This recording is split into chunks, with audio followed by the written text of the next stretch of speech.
کہ کمزور اور طاقتور کو میں قانون کے سامنے ایک برابر کروں گا, انصاف قائم کروں گا. حضرت عمر خلیفہ بنے, سب سے پہلے انہوں نے کہا کہ میں انصاف قائم کروں گا. حضرت علی کی پہلی سٹیٹمنٹ پڑھ لیں, انصاف قائم کروں گا. بڑی دیر کے بعد عمر بن عبدالعزیز آئے, اس کے کئی سالوں کے بعد, انہوں نے سب سے پہلے انصاف قائم کیا. دیکھیں انصاف کا جو نظام ہوتا ہے, جس طرح نیلسن منڈیلا نے کہا کہ اگر آپ نے غربت کم کرنی ہے تو انصاف قائم کرو. نیلسن منڈیلا کہہ رہا ہے, یہ تو میرا سب کے لیے, کہ ہمارے ملک میں وہ نظام جدھر اعظم سواتی کو, یعنی ایک سینیٹر کو ایک ٹویٹ کرنے پہ, اور سچی ٹویٹ, جو ایک پولیٹیشین کا کام ہے کرنا, میرا کام ہے کہ اگر پبلک کا پیسہ چوری ہو رہا ہو تو میرا کام ہے اس کے اوپر آواز بلند کرنا.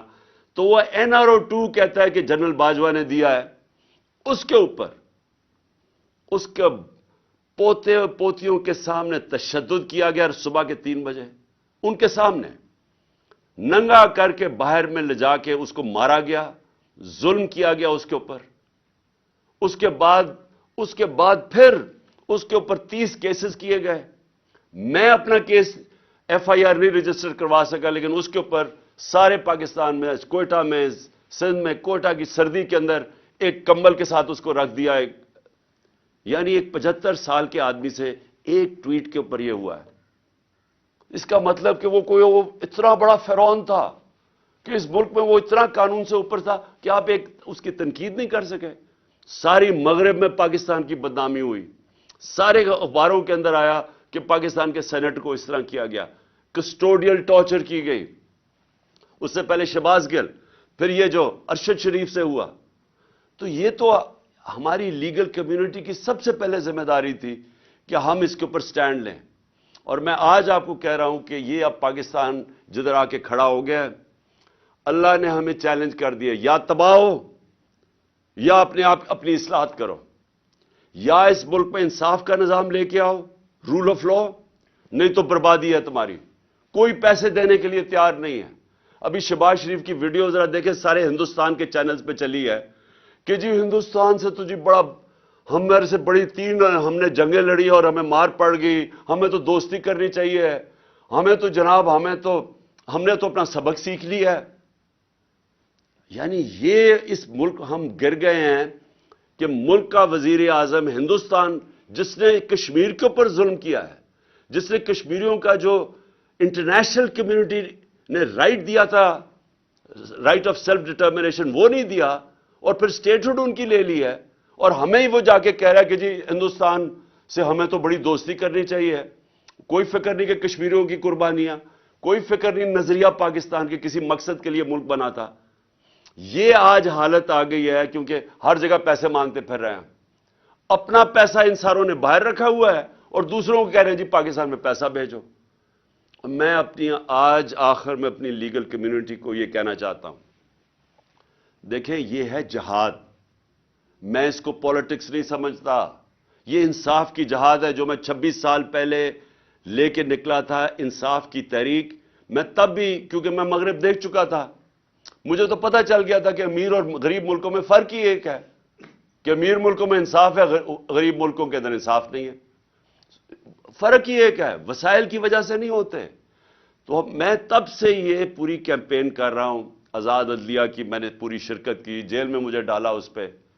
اب پھر نکلا ہوا ہوں کہ یہ کیسے ہو سکتا ہے کہ جناب ایک ایجنسیز کے آدمی کا نام آ گیا تو میں FIR ہی نہیں کاٹ سکتا. مجھے پتہ ہے انہوں نے کیا ہے, میں پہلے سے بتا رہا تھا کہ پلان بنا ہوا ہے.